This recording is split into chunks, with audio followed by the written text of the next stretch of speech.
want to respond today to a statement we often hear in our LIFT program, in our React centers, even from people who make comments on the YouTube videos.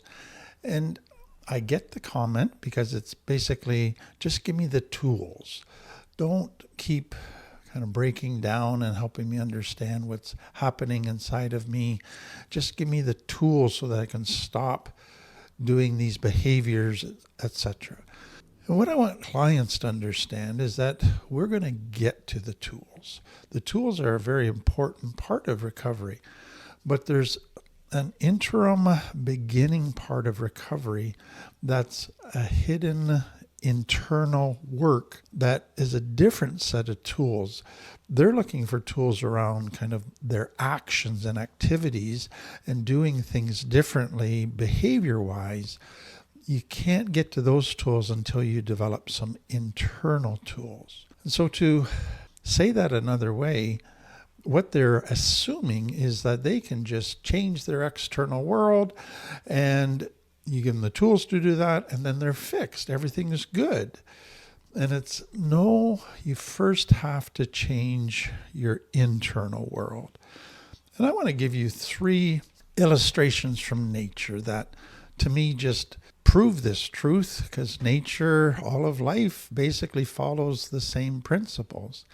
The first one comes from Myron Golden, and I wish I could give you a bit more about him. I just came across his video via TikTok, and it just was so excellent, and I just want to encapsulate what he has said. Basically, if you think of putting a seed of a tree in the ground, what you realize is that that tree begins to grow in 2 directions at the same time.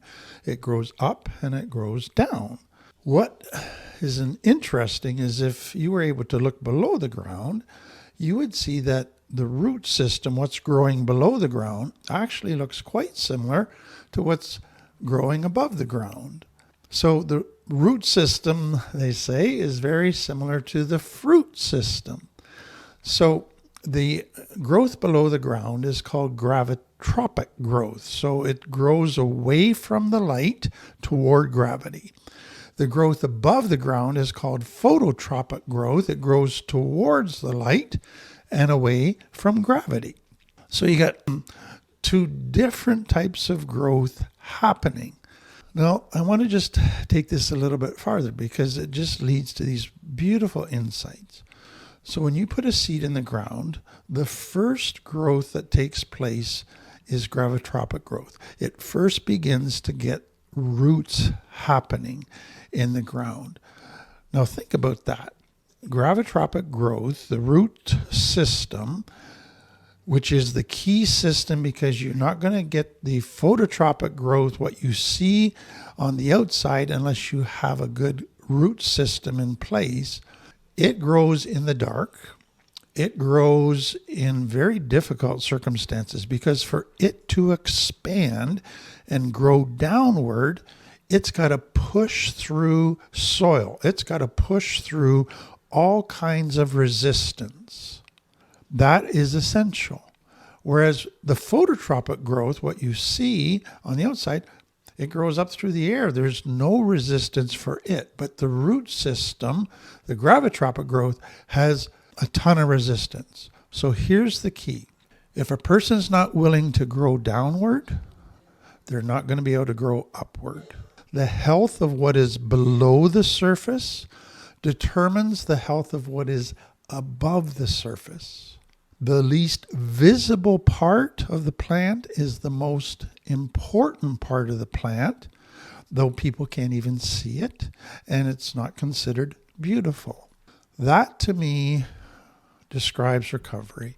If you're not willing to go down and grow there, you're not going to be able to grow upwards where people can see it.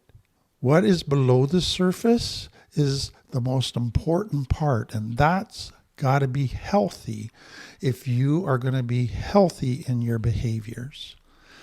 So that reminded me of a second thing. I grew up in Southern Ontario, in the part of Southern Ontario that was very sandy, and they grew tobacco for many, many years. Doesn't happen much anymore, but they did when I was a kid.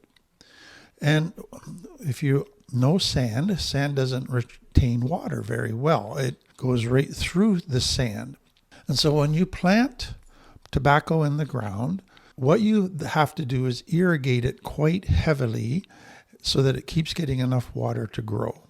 And I had a friend who was a tobacco farmer, and I was out walking with him one day. It was in August, and it was very hot, and it was getting near to almost tobacco harvest. We got talking, and he said to me, "Do you notice we haven't been irrigating our crops lately?" And I go, "Yeah, why is that? They're in sand. They need irrigation if they're going to get water." And he said, because when they get to a certain point of growth and stability, we now want to create an environment where they got to push their roots downward looking for water. So we're not going to give them water. We're going to make it dry. That's going to force them to push their roots downward to look for more water. But in doing so, they're also going to begin picking up all the tar that they're going to make a great tobacco leaf. They're going to pick up all of the other things that make good tobacco.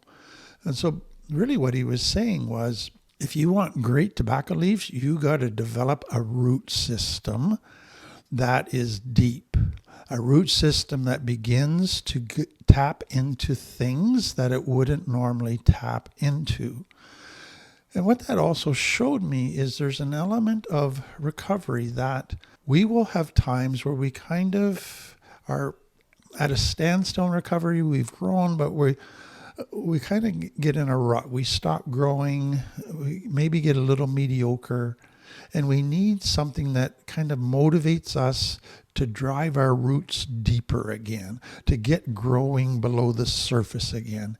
And sometimes a bit of a drought, some hardship, some difficulty wakes us up to the fact that, hey, I got to find water, and it pushes us to growth. And so sometimes in recovery, those difficult times that can be very frustrating, and we can feel like we're regressing and the world's got a lot of pain again, and how come all my recovery doesn't seem to be working, it can actually push us to drive our roots deep down again and to get new nutrients. Well, that takes me to the third. When I was off on disability because I'd burnt myself out, and I'd gone through 2 years of disability, and then I had to find some work, and I knew I wasn't able to go back to what I used to be doing in my career. And so I worked on farms. I worked on a dairy farm, I worked on a cattle farm, on a horse farm, but then I also worked on a tree farm. And they grew baby trees. And I remember one day there was a field of baby spruce trees, and they were just about a year or so old. And so the owner of the farm, he got a tractor, and at the back of the tractor, there was a big U blade. And he went over top of the row, and he dropped the blade, and he went underneath all of the trees. And I said, "What are you doing?" And he said, "Oh, I'm cutting all their root systems." I go, "Why?" And he says, "Because when their root system begins to grow, they just grow kind of one root down. But when I cut it, it realizes it's got to do more than one root system, and it starts growing out all kinds of multiple roots to create a stronger root system." So what do you see again? What is below the surface? The root system. If it's not healthy, nothing above the surface is healthy. And sometimes you have to have a bit of pain in your life, a bit of an extra challenge in your life that wakes you up to grow your root system even deeper and broader. So if you're not willing to go down, you're not going to be able to grow up. The health of what is below determines the health of what is above. What is least visible is often most important. And so that's why I say to people, yes, we're going to get to the tools about all the external behaviors, but we first got to go below the surface to the root system, and we got to focus on healing that and getting it strong, and then the rest will begin to follow. Thank you. Hope that helps. Please like, subscribe, share, make a comment. Have a great day.